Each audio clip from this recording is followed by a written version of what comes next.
ஆயிரம் நாமங்களை குறிப்பதாகும்.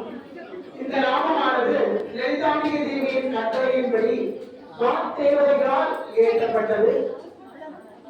அந்த நாமத்தை சரஸ்வதி தேவியின் குருவான ஹயக்ரீவர் அகஸ்திய முனிவருக்கு உபதேசிக்க இன்று அதை நாம் எல்லாம் பாராயணம் செய்யும் வாக்கியத்தை பெற்றிருக்கிறோம்.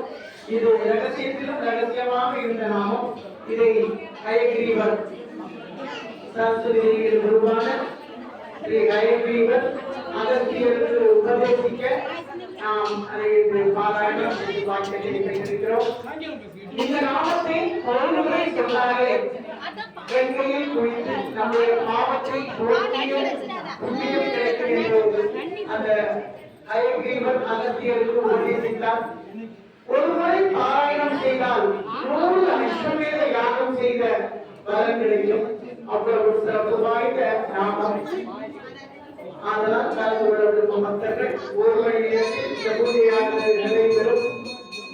அதனால் கலந்து கொள்ளக்கூடிய பக்தர்கள் உட்கார்ந்து உங்களுக்கு குங்குமம் பூக்கள் அச்சதை தருவார்கள்.